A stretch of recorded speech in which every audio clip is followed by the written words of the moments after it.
Hi, everybody. I think it's 1:02, so we'll start. I just wanted to welcome everybody to the webinar today. It's called Clearing the Bar, Maximizing Grant Funding Opportunities for Low Carbon Municipal Buildings. And today we have two presenters. I'll introduce the two of them.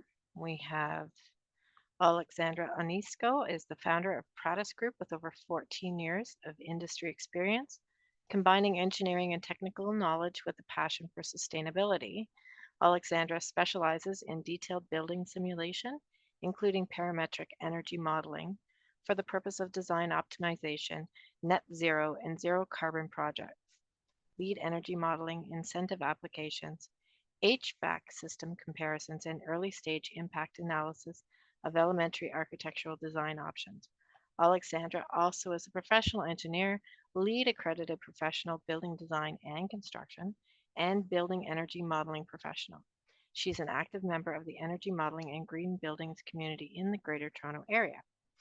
Eric Dunford is a principal at Pratis Group, a consultancy focused on sustainable design services to the construction and real estate sector. He has a broad experience with Canadian policy on decarbonizing building operations and the deployment of low building construction materials. Based in Toronto, his work has encompassed the full building construction life cycle, from land use planning through to operations for projects located across Canada. Now back to you guys.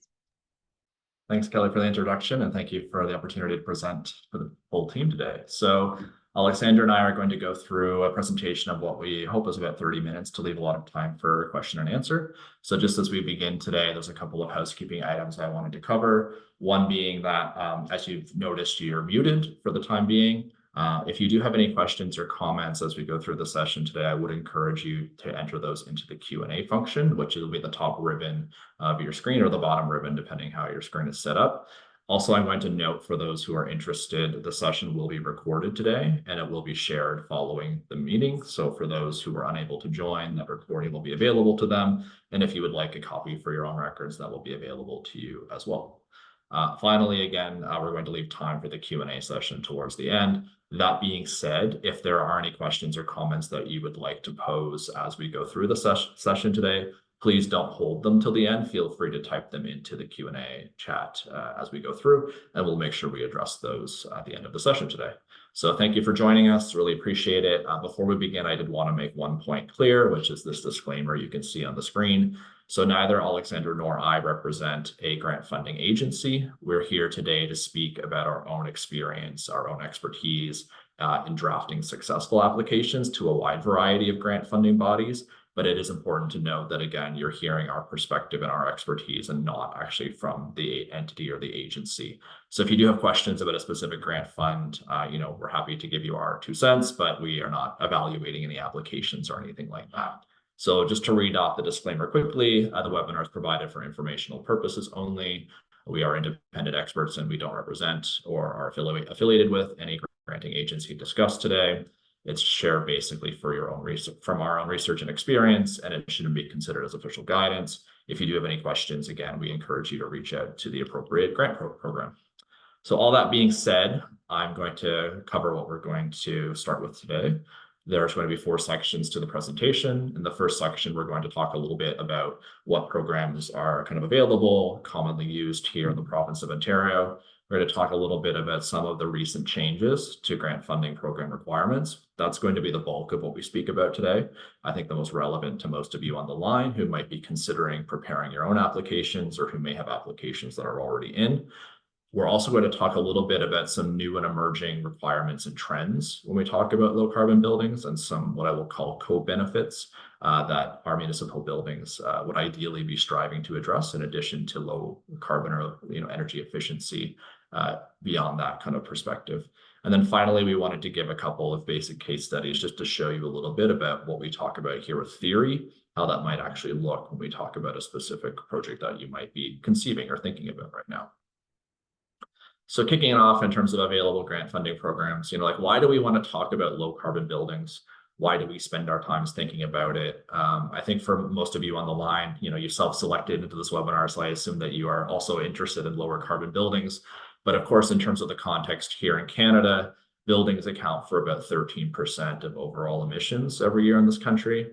I would note that that number is artificially low in the sense that since we have a very strong oil and gas sector in Alberta and Saskatchewan, from a national perspective, our building emissions are a smaller percentage than they are in other countries. But when we look at, the overall impact of buildings, typically we're, around 20 to 30% when you factor in all of the other sorts of energy buildings use and the emissions associated with building materials. So it is an important point. It's an important consideration as we work towards a low carbon future. Many of you likely represent municipalities that have declared climate emergencies. So of course, this is relevant to how your municipalities are operating. One other point to keep in mind as we go through today is that here in Ontario, we are a very cold climate. It doesn't feel like that today, but normally most of our seasons are colder. And so therefore in our locations, heating, it tends to be the most dominant source of emissions. And so when we talk about a lot of things today, keep in mind that heating is going to be one of the main considerations from an emissions perspective. So why do we see funding programs for municipal buildings? Well, these buildings are actually quite attractive in terms of making changes and retrofitting or building low carbon new buildings. It's attractive for a couple of reasons. One is because this is one of the rare instances where one organization typically owns, controls, operates, and maintains the building. So in the public sector, that is more likely to occur than it is in the private sector. So you have a lot of direct oversight of your buildings. Secondly, we don't tend to see a lot of other stakeholders involved. And also you have a lot of access to good data, right? So because you operate and own these facilities forever, effectively, you can have very good information on where things have been. If you've ever spoken to one of your maintenance team members, they usually have a library of knowledge about what has gone wrong in the building and when that work was done. That again is not as common in the private sector because there tends to be more transfer of real estate assets. Beyond that, noting one thing that's important to note is that although these are good buildings to target for low carbon projects, the overall impact to the community scale is quite low. And that is because these institutional buildings typically make up a very small minority of overall building sector and community emissions.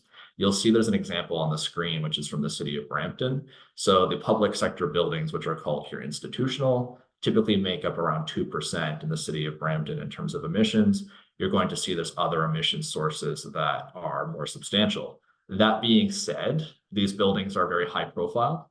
I mean, city hall, libraries, schools, fire departments, police stations, recreation centers.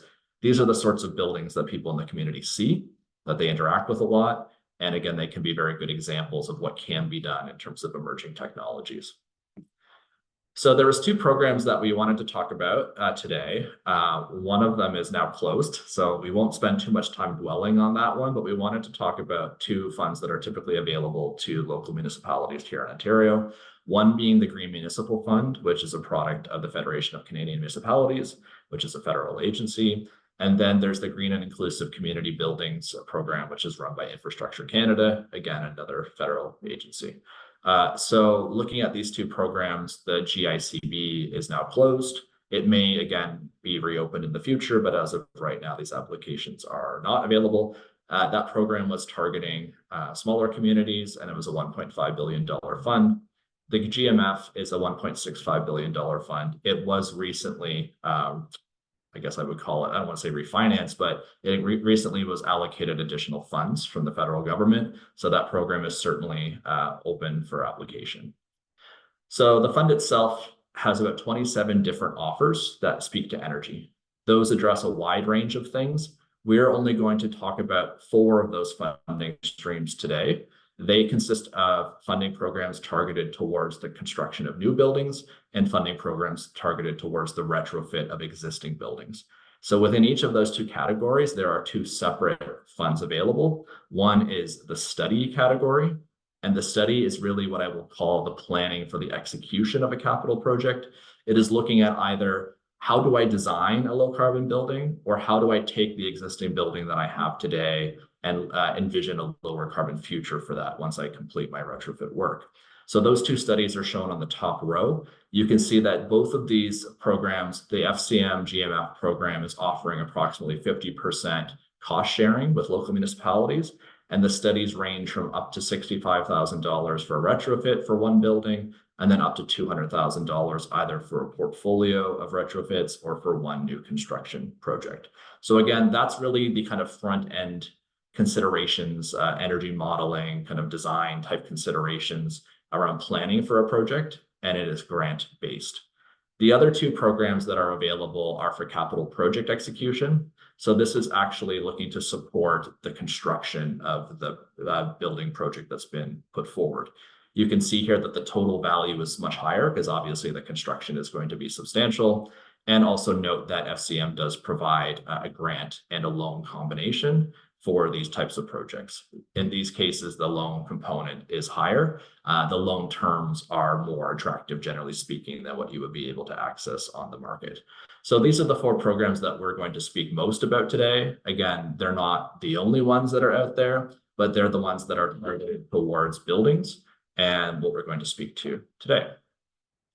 One other note is if anyone on the line today is representing one of the communities shown in the table here, I just wanted to quickly note that some of the terms that we just showed are actually more attractive for you if you meet one of the criteria shown, which is if you represent a municipality with less than 10,000 people, if you represent a regional government where the average population of your municipalities is less than 10,000, if you are an Indigenous community, or if you are representing a Northern community. So just keep in mind too, with those figures might not be totally representative of what the terms would be for you. So I'm going to pass it to Alexandra, who's going to talk a little bit, I think, about what is the most pressing part of our conversation today, which is some of the changes to funding programs like the GMF. And again, I would note that we were consulted by FCM in terms of the evaluation of some of these changes. But again, this is entirely a separate program run by the FCM that they are responsible for implementing. So if you have further questions on that, then I would direct you to the FCM team. So I'm going to pass it to Alexandra now, and she'll take us from here. Thanks, Eric. So in the next few slides, I'll talk about some of the changes that have been put forward for these funding programs, and this applies for both the study phase as well as implementation phase. So of course, the study phase, as Eric mentioned, is the process of determining how a project can get to these targets, whether it's for new construction or retrofit, and then the implementation or capital project phase is actually doing the project. So this is where you implement it or build it or retrofit the building. So the major change that has occurred is a fundamental shift from relative performance targets to absolute performance targets. You may ask, what is relative performance targets? Prior to this change, projects were evaluated on their ability to demonstrate a savings over a certain code, and that typically that code has been the Ontario Building Code or the National Energy Building Code, Energy Code for buildings. And the buildings had to demonstrate a certain percentage of improvement. That means that it was compared to a building built to the code minimums, and we had to perform better than that. The shift has been to absolute targets, and the consensus in the industry is that overall, this is a best practice in terms of achieving our low carbon commitments federally, municipally, and overall, and does drive better building and low carbon performance. Essentially, this is shifting from a percent better than to a budget per building. So an absolute performance target for a building requires you to meet a certain budget that's determined on the building type, building location, as well as building size, and you cannot exceed it. So that's essentially the shift. And why is this important? I wanted to highlight the fact that this is also applicable for not only new construction, but for existing buildings as well.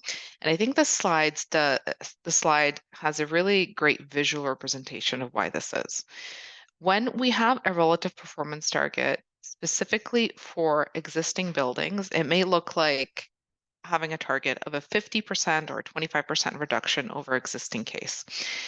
This is frequently a challenge because it doesn't deliver necessarily a high performance building to begin with. A lot of the municipal buildings that we have out there, not all, but many, especially ones considered for retrofit for whatever reason or other, they may be poor performing to begin with. What we have on the slide on the left-hand side is an Energy Star 2023 average for a recreational center, as an example. You can see that a lot of the older recreational centers that we see, it's a very frequently seen municipal building type. We're actually seeing that they're performing far worse than an Energy Star building. Even if we were to achieve a 25% reduction in the current performance for an older rec center, we will still be higher in many cases than the Energy Star 2023 average, which represents a typical rec center. And you may think to yourself, well, that's not a very energy efficient, low carbon building, right? And you would be absolutely right. So the shift in the evaluation criteria for the funding has been rooted in this. We really want to drive low carbon buildings, and a relative performance path is not necessarily the best tool to do this. And the industry consensus and best practice is that absolute targets is certainly the way to go. So this is what you'll be seeing going forward. In terms of how these absolute performance targets were set and what they are, so we didn't reinvent the wheel. The funding agencies are not, they're not invested in developing the technical criteria behind this. There's a lot of industry best practices and standards that exist that, many institutions have spent a lot of time developing. The foremost one in Canada is the CGBC Zero Carbon Building Design Standard. So this is managed by the Canada Green Building Council. And currently they're on version 4 of this standard. When we hear about buildings being certified zero carbon, low carbon, net zero, this is frequently the standard that is being referred to. It is the best practice in the industry. It is the most widely recognized standard and is very robust. Being on version 4 of it, there's been a lot of time to sort of work out the issues in it and really verify that the targets set within it and the methodologies proposed are robust and stand up to scrutiny and are very applicable across a variety of building types. So this standard was heavily referenced to establish the targets for FCM. The two specific targets that are being evaluated and sort of identified are total energy use intensity, as well as the TEDI, which is the thermal energy demand intensity. So these targets are set as a budget for the building. However, I do have an asterisk there saying that if we have a building that doesn't fit one of the archetypes that are described within the CGBC Zero Carbon Standard, there is some flexibility available that recognizes the unique features of some of the municipal buildings that are out there, specifically things like recreational centers, pools, arenas, things like that, assembly buildings, which do have unique features that are well outside of the performance that you would expect from an office building or a residential or retail type building. So that is accommodated within the standard. These targets are set based on the type of the building as well as the location of the building. In the next slide, you see a diagram showing the different climate zones in Canada. So as Eric mentioned already, we are very much, no matter where you are in Canada, we're very much a heating dominated climate other than that little zone 4 we have in the corner of BC. That's a very warm climate. Otherwise, we're really heating most of the year. And what we have here is the climate zones as they're defined by heating degree days. Heating degree days is a reflection of how much heating a building needs to do. Typically, how much portions of the year that fall below 18 degrees Celsius. So in a lot of cases in sort of Southern Ontario and British Columbia, we would be in zone 5 and zone 6. That's typically what we see. Outside of that, we're really creeping into zone 6 and zone 7 and progressively colder and colder climates. The reason this is important is because this has a direct relationship to the amount of energy, especially thermal energy demand that your building has. The colder it is, the more heating you have to do. And as Eric already mentioned, heating is the dominant energy use type in a building. So when we're talking about decarbonizing our buildings, we're really talking about minimizing and addressing how heating is met. And the reason that the targets are changed with climate zone is because there's such a direct relationship between decarbonization and our location for the climate. So the two performance metrics, I wanted to briefly explain what they are. I'm not going to spend too much time on this, but the TEUI, or the total energy use intensity, is a metric describing the total energy consumed by the facility over the course of the year. So you include every single end use, your lighting, your heating, your cooling, your hot water, any other loads that you may have. If you have a pool, for example, that would be included, refrigeration, all of those things. That's divided by the area of the building. Get your metric for TEUI. The lower the TEUI, the more energy efficient your building is. So that's a good metric to keep in mind. So the CHBC and the FCM standard now will be setting an absolute target for this. The TEDI, there's a typo there, apologies. So the TEDI is a reflection of the heating load as a result of things like your building envelope performance, as well as ventilation and heating system. The TEDI is really a reflection of those two systems, and the more we improve the building envelope, the more we reduce the load on our heating system, the lower our TEDI is. Ventilation system is also a very important factor of this. Of course, all buildings need ventilation, some more than others. Things like assembly buildings, courthouses, for example, gyms, swimming pools, they need a lot of ventilation, and any ventilation air that you're bringing into a building requires to be heated in Canada for most of the year. It may need to be humidified or dehumidified. There's a lot of treatment of this air. So the more we can minimize the amount our ventilation air is treated, whether it's through energy recovery or demand control ventilation, the better it is, the lower the TEDI. So those are the two metrics that we're really setting an energy budget for within the standard. Why are we doing this? As I mentioned already, this is really a best practice in the industry. The driving factor behind this is also consistency across different buildings. You may have, for example, two different administrative type buildings, and the way that they have been designed when you are using the relative performance target, you may get two different reference models, which means that you're being compared against two different standards. So even though each of them may claim to be energy efficient, the reality that is that the absolute energy consumption for the building will be very different depending on the design. We want everything to be consistent. So we're going lower in terms of our energy demand, our carbon emissions, and our TEDI for everything.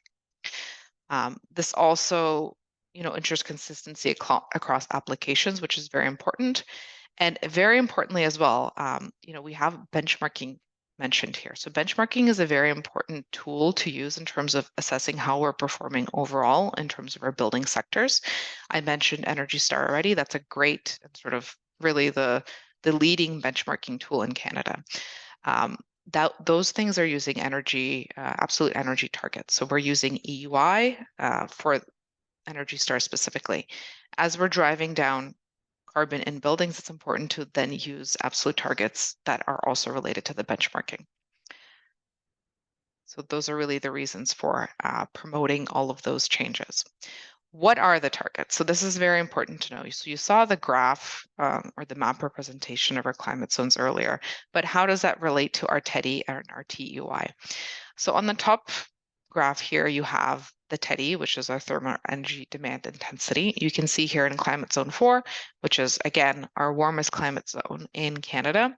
We have a very low target of 30, and we get a little bit more breathing room as we get up to the colder zones.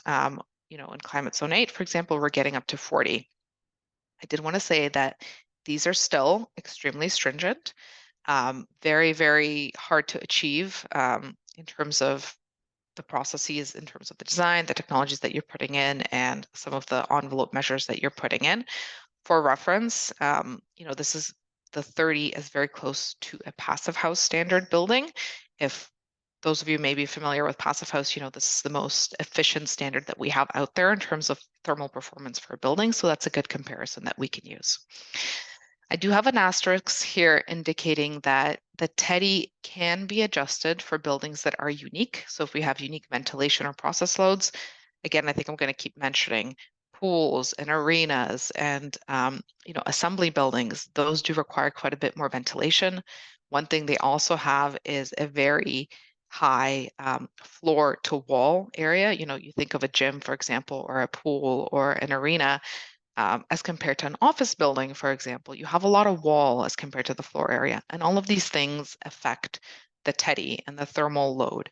So there is adjustment and flexibility available for that. But these criteria are sort of the baseline. In terms of our TEUI, or total energy use intensity, again, this does vary slightly with climate zone. And the reason that it does only vary slightly is because it's not directly related to your heating. You can use very efficient technologies to meet your heating load and still achieve a very low TEUI. However, the standard does recognize that once you get into climate zone 7 and 8, that does become challenging, and there is some flexibility for that. For buildings that do not fit one of the archetypes in the standard, so not an office, not a, a social housing building, for example, or a retail building, the target is to meet a 25% improvement over NECP 2020. So this is recognizing the fact that it's very challenging for some of the unique typologies to fit within this criteria and does allow some improvement. I will say that an NECP 2020 25% reduction over that is still a very, very energy efficient building, so it shouldn't be seen as a decrease in requirements. So as an example of what the targets may be for a building that is an administrative office building, so a typical sort of municipal admin building that's located in climate zone 6, which is a large portion of Ontario, we would look at the funding streams and we would identify that the target for our total energy use intensity is 100 kilowatt hours per square meter per year. And then we would also have to meet a thermal energy demand intensity, or a TEDI, of 34 kilowatt hours per square meter per year, or on-site combustion. So another item that I did want to mention is within the funding, the way it's been structured is that it's referencing the CHBC zero carbon standard. Other than the absolute targets, there is a very important, in terms of decarbonization criteria, to not have any combustion above -10 degrees Celsius. As we mentioned earlier in the webinar, heating is a predominant energy use in many of these buildings. And the way that this is met in most facilities that are not looking to be low carbon is currently natural gas. So it's a fossil fuel. To really drive buildings to be low carbon, we're looking to shift away from natural gas and fossil fuels as heating sources, as sources of thermal energy in a building. So this is the reason that criteria exist. And with the version 4 of the CHBC standard, that target actually has decreased, but we're still referencing version 3. So no gas essentially above -10 degrees Celsius. We have to use a heat pump type technology to meet that heating load. There is an exemption for meeting the TEDI requirement for the standard. So you can choose to have no combustion on site for heating, and that will waive the TEDI requirement. So this is an option available to buildings. This is specifically, I would say, a very attractive option for new construction buildings, maybe a little bit more of a challenge for existing buildings, where we're really looking at incoming capacity for electricity and how much of that we can accommodate. Great, thank you. And I see some people are making use of the chat and Q&A, so please continue to do so. We will address those at the end. We talked about energy, and energy is obviously a very important part of low carbon buildings. There are some other considerations that we should be thinking about as we conduct new design or retrofits. Some of those considerations are now also making their way into some of the grant funding programs. So I wanted to speak briefly about a few of those and just introduce them. So there are 4 topics that I think you're likely to see, and being able to speak to how a project is multi-solving to reduce risk or to improve performance on some of these other metrics is a good place to go in order to be able to promote the likelihood of receiving the kind of grant funding that you're applying for. So specifically, the 4 topics I wanted to speak briefly about today is life cycle carbon, which is referring to the carbon impact of building construction materials specifically.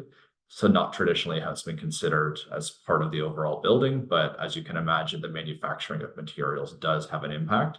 Secondly, potable water conservation. So that's a more traditional metric that has often been thought about. So in addition to reducing energy consumption, we should be looking at reducing water consumption needs as well.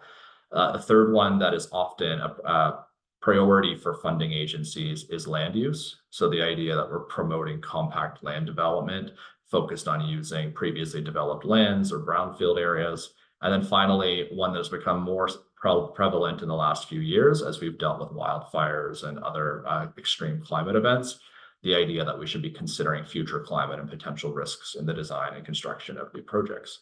So thinking about embodied carbon, this one is the most complex, and you may be least familiar with it.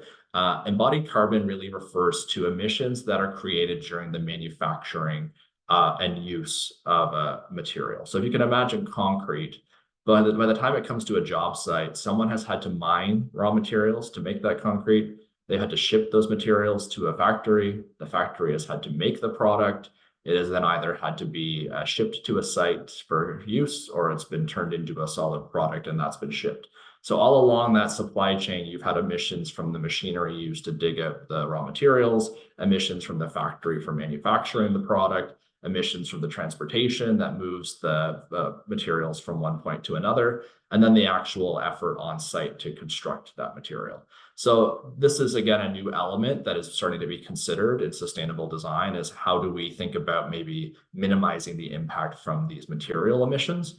And the pie chart that's shown is showing you that most of the emissions that come from this process are the raw materials themselves. So in an average building, concrete, steel, glass, wood, these are the materials you can think of that are going to be the most impactful, the structural materials. And the city of Vancouver has done a lot of interesting work on this, where they have shown that for an average building, the structural elements, again, as I mentioned, concrete here, in another building, it might be steel. You're looking at insulation and other materials tend to be the largest drivers of carbon emissions.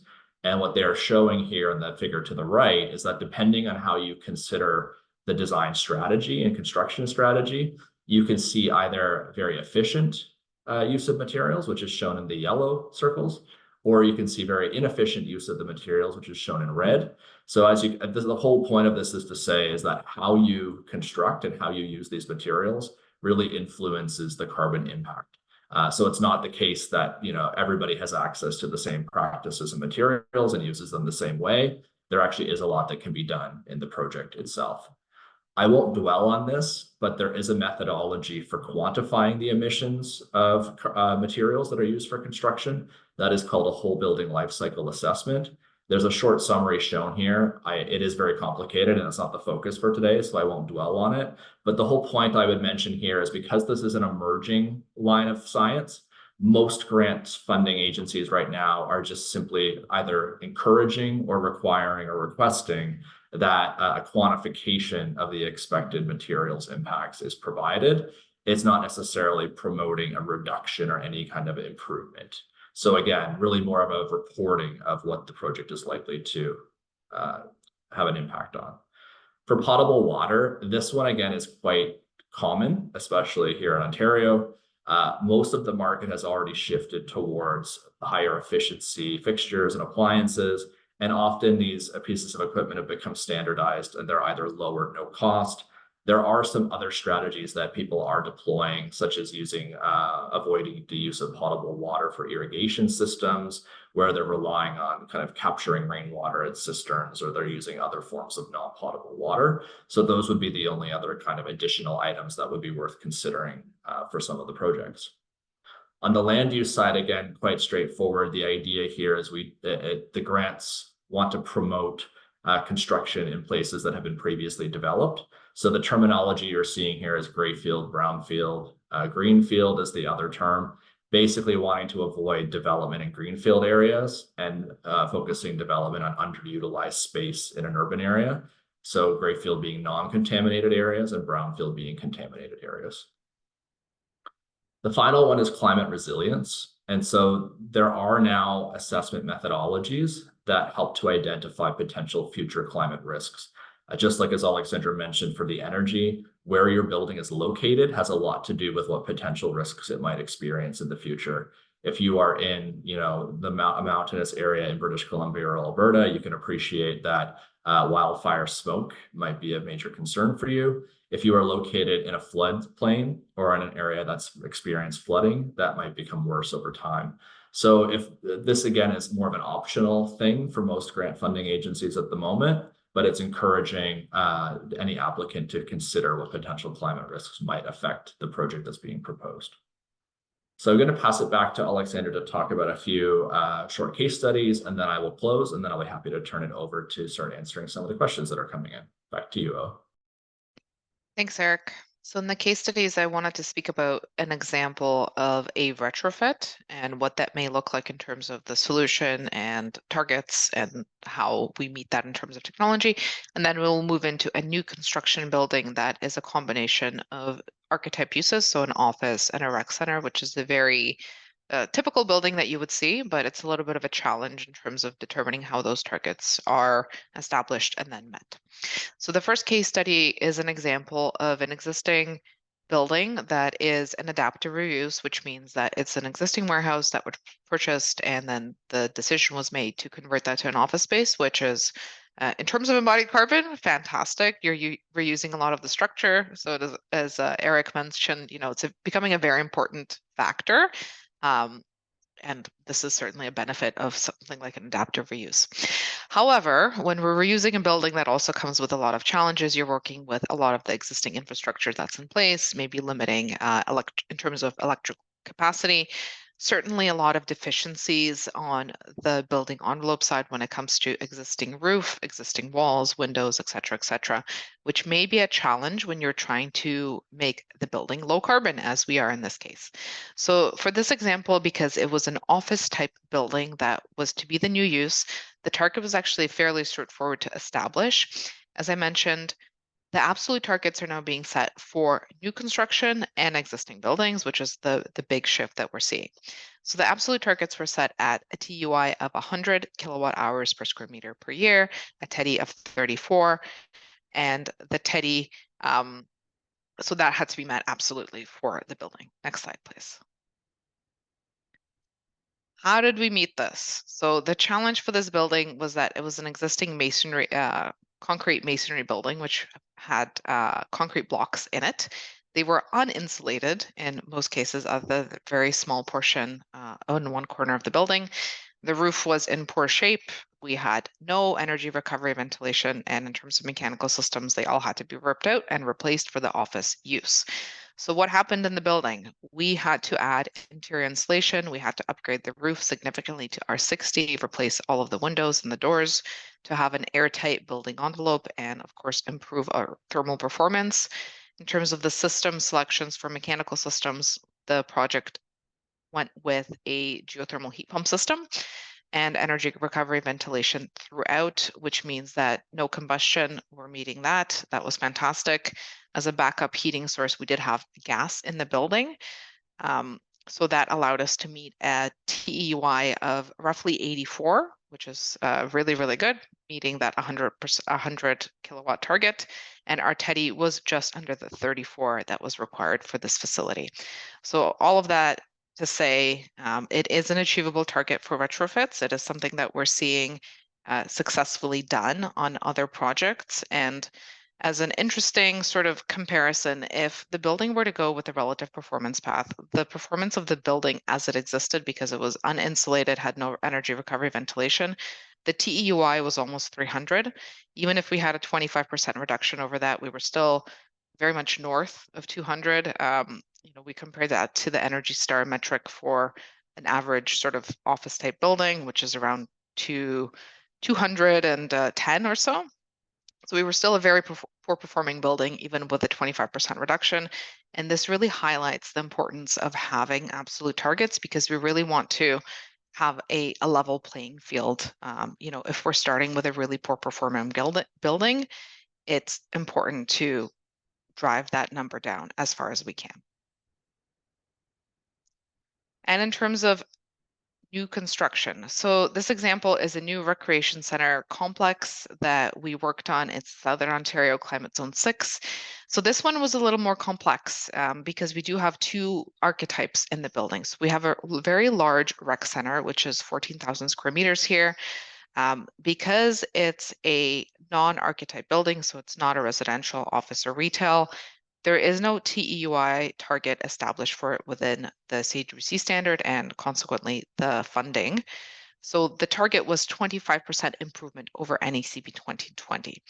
And the TEDI target also had to be reestablished because of the unique ventilation loads required for a pool as well as a sports facility. You can also see here from the rendering that the walls are quite high. So that big portion is a recreation facility. So this is where they, they're playing a variety of sports, and they have very tall ceilings. So the proportion of wall to floor area is very high, and that of course affects our thermal load. So that established that adjusted TEDI had to be calculated based on the NECB 2020 and the procedures identified within the CGBC zero carbon energy modeling guides. For the office portion, which is roughly 200 square meters here, we did have very well-established targets. As with the previous example, the TEUI was 100 and the TEDI was 34. So that was easy to do. However, what do we do for the whole building? That means that we have to take an area weighted approach. So our overall building was 1600. We had to calculate a TEUI that is a blended of the rec center as well as the admin center, and same for the TEDI. So as a whole building, because they're sharing mechanical systems, they're sharing envelope systems, all the systems within the building are shared. Those values that are an area weighted average had to be met for the whole building, and that's the incentive target. How did we get there? You will notice something very common. It has a geothermal system as well. This is a very frequently seen system when we're talking about low carbon buildings. So this building also had a geothermal system. Instead of VRF system, it had water to water heat pumps. It also had energy recovery ventilation on all of the ventilation available. And because we did have a pool in there, there was significant dehumidification going on. We also had to heat the pool water. As a result of that, the system around how that works had to be carefully considered. And there were a lot of energy recovery and sort of energy sharing opportunities that we took advantage of because of these process loads that are sort of simultaneous heating and cooling. And we were able to incorporate that to really lower our total energy use intensity for the building. In terms of envelope strategy, again, you'll see sort of some commonalities with the previous one. Highly insulated buildings. We had interior and exterior insulation. We have a little snippet of what that may look like on a building. This is, again, fairly typical of low carbon buildings. We really want to make sure those walls are really robust. We also had triple glazed windows and a highly insulated roof. So overall, the technology solution for the new construction looked very similar to the one for the retrofit. The retrofit one is, of course, more unique and adjusted to the special considerations of what's available on and can be accommodated on the existing site. Perfect. So we're going to jump to a quick summary and then we can open the floor to questions. I did go a little long, sorry for that. So again, in summary, as you're thinking about any potential grant applications that you have for any municipal buildings that you own or operate, I think that the kind of two takeaway messages from us here is that one, really understanding that the rules are changing from that more relative reduction percentage to these absolute targets that Alexandra spoke to in detail. So understanding that and realizing that the projects that can demonstrate meeting those targets through energy modeling are likely to be positively received from the different grant funding programs. Secondly, some of the topics that I discussed, which are what I will call co-benefit or additional considerations beyond energy, are increasingly, again, like a positive thing to be able to speak to in any application that you may have. So those topics, such as the land use considerations, life cycle carbon from building materials, water conservation, and climate resilience are also important elements to consider in the projects that you are planning, and projects that can demonstrate that that is also being addressed in some fashion, in addition to the energy and carbon question, are likely to be very positively received from any of the grant funding programs that exist today. So with all that being said, that was what we had hoped to share with you today. Again, I'd just like to say thank you to everybody for joining us today. And we're going to turn over to have a little bit of the Q&A. And Kelly, I think I see a few here in the Q&A. Were there any questions that we should be addressing right off the bat? I think that they're two separate individual questions. Like they're not, I can't combine them or anything like that. Perfect. Okay. So yeah. So I see the first one, Alexandra, is a question from Jean-Francois, who is asking, do backup generators receive an exemption for the no on-site combustion requirement? Yes, absolutely. Those are exempt. A good thing, because we might have some very cold times where we might need that backup. And then second question also from Jean-Francois, which is, does TEUI need to simply be met in the modeling, or is there a measurement and verification component following the building construction? So right now, the way the funding is structured is it has to be demonstrated through modeling. However, implementing a robust measurement and verification strategy is strongly encouraged. We want to make sure that the building is performing as designed. Great. And so I'm not sure if the participants can speak, Kelly, but Jean-Francois, if that didn't answer your question, we would love to hear back and we can make sure we offer additional context.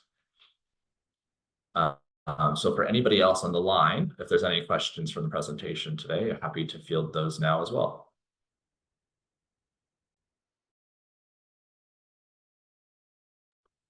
Thank you, Jean-Francois, for confirming. Glad that we were on point.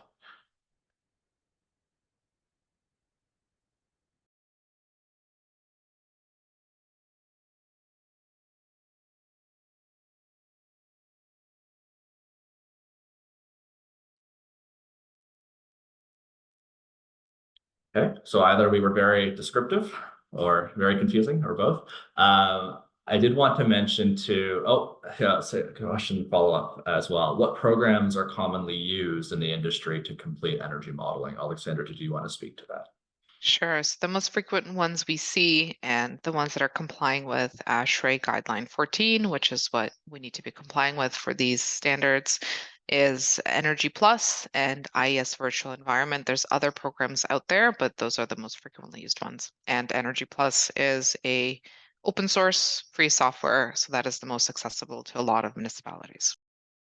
And I think an important point to that is that one important piece that I think, Jean-Francois, you were hinting at is that the model is predictive. The actual performance obviously can be influenced by construction methods or commissioning of equipment or other pieces of information or action like that.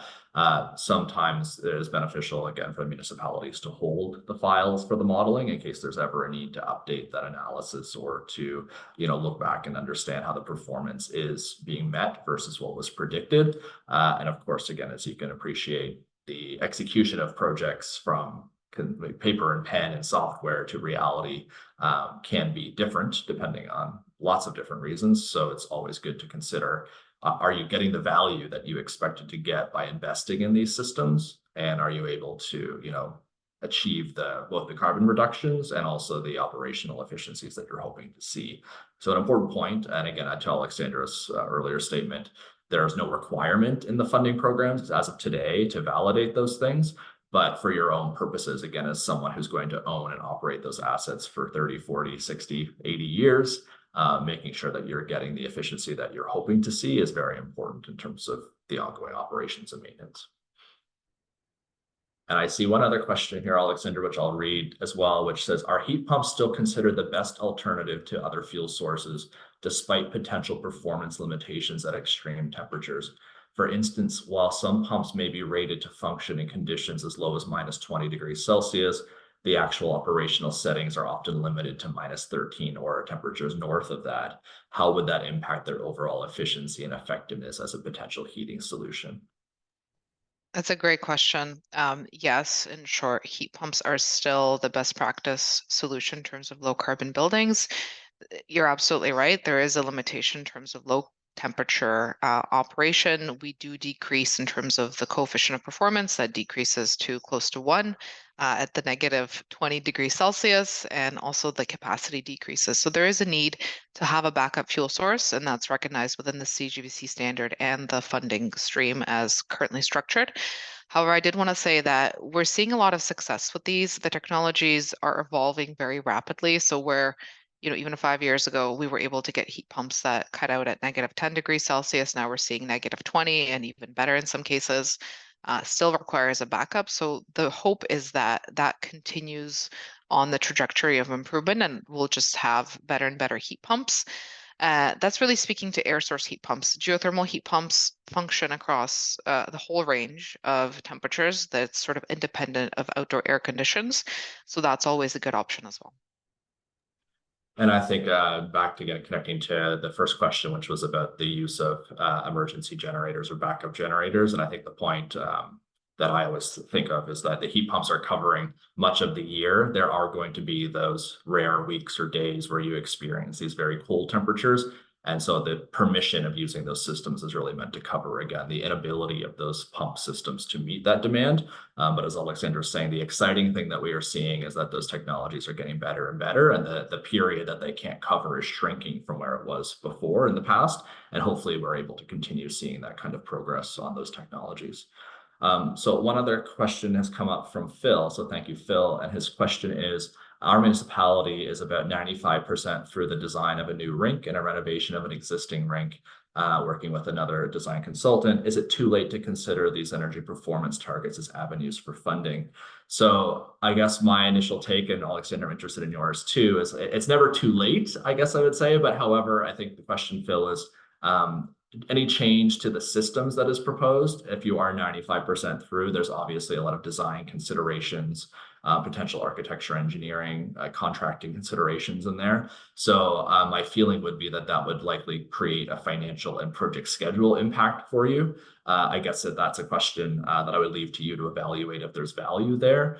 If the funding is an attraction for you, that there may be merit in that. I guess that's a very project specific response. If that's helpful to you, Phil, I guess that's how I would see it. Alexander, would you disagree with that at all? I agree. I think, it's never too late, assuming that the funding body approves this application and there's, that's available to us. But as Eric identified, there can be budget and schedule considerations in terms of meeting the project constraints and redesigning it to meet the funding streams. I guess when the concrete's being poured, that's probably too late. But in terms of the design process, yes. Well, Phil, very exciting. I hope the community, that's two new assets for the community. That's really great to see that that's being developed, and I wish you luck on that project.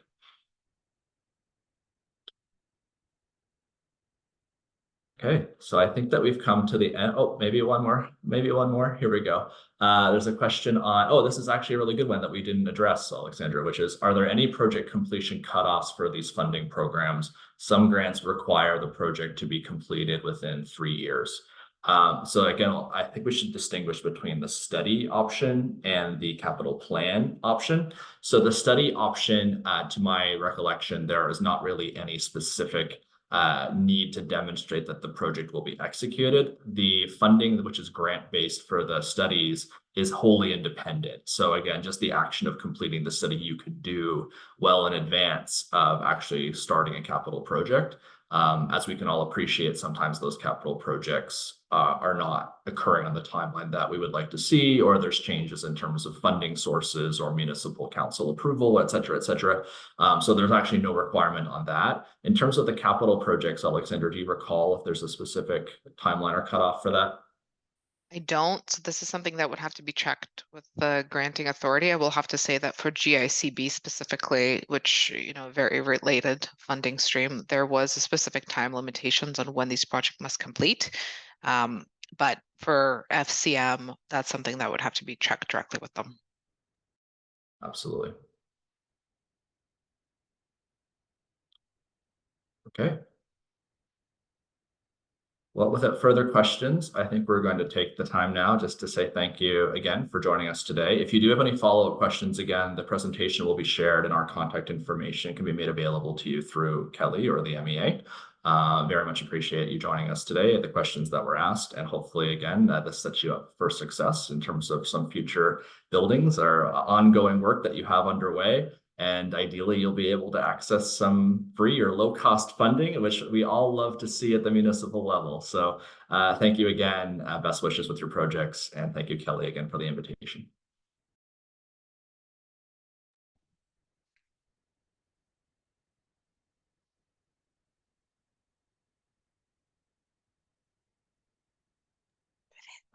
We'll end here, yes.